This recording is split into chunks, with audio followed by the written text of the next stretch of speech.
Hər vaxtınız xeyir. Artıq məlum olduğu kimi Azərbaycandan Gürcüstana qatar səfərləri bərpa olunur və bu buraxılışda bütün suallara cavab olacaqdır. Çünki artıq rəsmi olaraq qatarların dayanacağı, gediş və dönüş biletlərinin qiyməti, həmçinin də kimlər bu qatardan istifadə edə bilər suallarına rəsmi açıqlamalar var. Beləliklə, ilk olaraq ondan başlayım ki, Nazirlər Kabinetinin yeni qərarına əsasən 2026-cı il mayın 25-i gecə saat 12-dən etibarən Azərbaycan və Gürcüstan arasında dəmir yolu ilə sərnişin daşımasına yenidən icazə veriləcəkdir. Qərara əsasən Azərbaycan vətəndaşları, eləcə də ölkəmizə vizasız gəlmək hüququ olan bütün xarici ölkə vətəndaşları dəmir yolu nəqliyyatı vasitəsilə iki ölkə arasında sərbəst giriş-çıxış edə biləcəklər.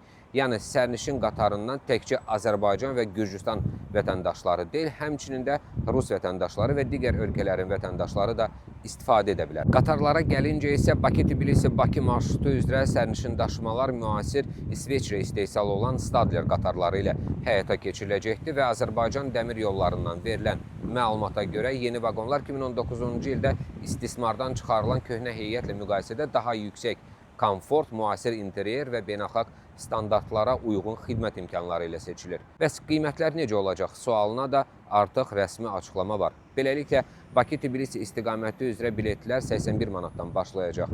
Yevlax-Tbilisi marşrutu üzrə qiymət 67 manat, Gəncə-Tbilisi üzrə 62 manat, Akstafa-Tbilisi üzrə 57 manat, Böyük Kəsiq-Qardabani istiqaməti üzrə isə 51 manat olacaqdır. Yeni qatar vaqonlarında həmçinin sərnişinlər üçün bir sıra müasir imkanlar da yaradılıbdır. Kupelər kart sistemi ilə giriş, fərdi temperatur və işıq tənzimləməsi, bələdçi ilə əlaqə düyməsi, yüksək səs izolyasiyası və şəxsi əşyalar üçün seyflərlə də təchiz olunubdur. Bundan əlavə, hər kupedə elektrik yuvaları, internet xidməti, 4 dildə kontent təqdim edən TV monitor, qulaqcıq çıxışları və idarəetmə pultlu mövcuddur.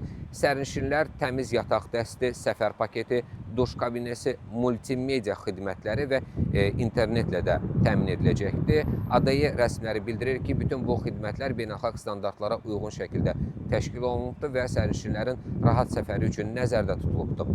Bakı-Tbilisi qatarının ümumi səfər müddəti təxminən 9 saat 30 dəqiqə olacaqdır və Azərbaycan dəmir yollarından bildirilir ki, səfər müddətinə əsas təsir edən amillərdən biri Gürcüstan ərazisində dəmir yolu infrastrukturunun texniki vəziyyəti və sürət məhdudiyyətidir. Qeyd olunur ki, Gürcüstan ərazisində qatarın orta sürəti təxminən 50 km/saat olacaqdır. Azərbaycan ərazisində isə dəmir yolu infrastrukturu yeniləndiyi üçün qatarlar orta hesabla 100 km/saat sürətlə hərəkət edə biləcək. Qatar Bakıdan Böyük Kəsiq stansiyasına qədər olan 498 kilometrlik məsafəni 6 saat 10 dəqiqəyə qət edəcəkdir. Sərhəd və gömrük yoxlamaları da birbaşa qatarda həyata keçiriləcəkdir və Azərbaycan ərazisində nəzarət Böyük Kəsiq stansiyasında aparılacaqdır və burada 60 dəqiqəlik dayanma nəzərdə tutulubdur. Gürcüstan tərəfində isə analoji prosedur Qardabani stansiyasında həyata keçiriləcəkdir və burada da qatar 1 saat dayanacaq.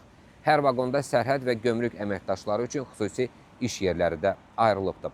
İlkin razılaşmaya əsasən qatarlar hər gün Bakıdan saat 23:10-da yola düşəcəkdir və növbəti gün saat 8:41-də Tbilisiyə çatacaqdır. Əks istiqamətdə isə qatar Tbilisidən saat 21:00-da yola düşəcək, növbəti gün 6:24-də Bakıya çatacaq. Bir sözlə, uzun fasilədən sonra Bakı-Tbilisi dəmir yolu əlaqəsinin yenidən açılması həm turistlər, həm də tez-tez səfər edən sərnişinlər üçün mühüm yenilik hesab olunur.